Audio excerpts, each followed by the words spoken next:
আল্লাহ বলেছেন ফাইন্না মাল উসরি ইউসরা, কষ্টের পরেই আছে সুখ। কষ্টের পরেই আছে সুখ। আমাদের জীবনে সুখ বেশি, কষ্ট কম।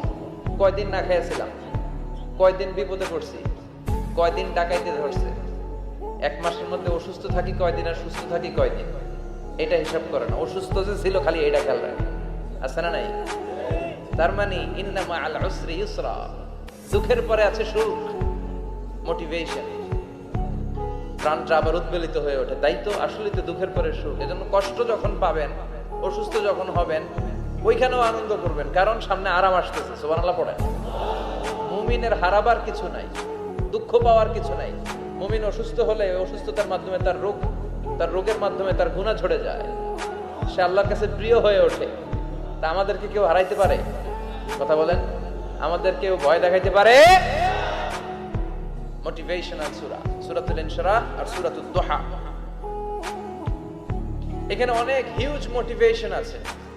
যারা হতাশ, যাদের জীবন ভাল লাগে না, মরে যেতে মনে চায়, গার্লফ্রেন্ড গালি দিছে, আছে না নাই?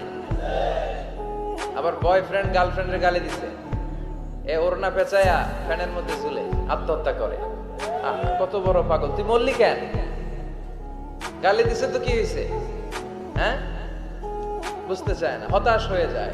আর বয়স কম তো, ইচড়ে পাকা, অল্পতে কাবু হয়ে যায়। এই সূরাগুলো পড়ে না। এখানে আশার বাণী আছে।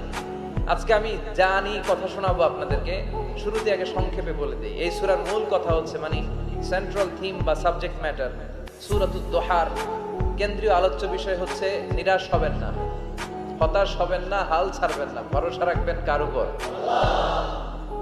মুমিনরা নিরাশ হয়, হতাশ হয়, হাল ছাড়ে নাকি ভরসা রাখে?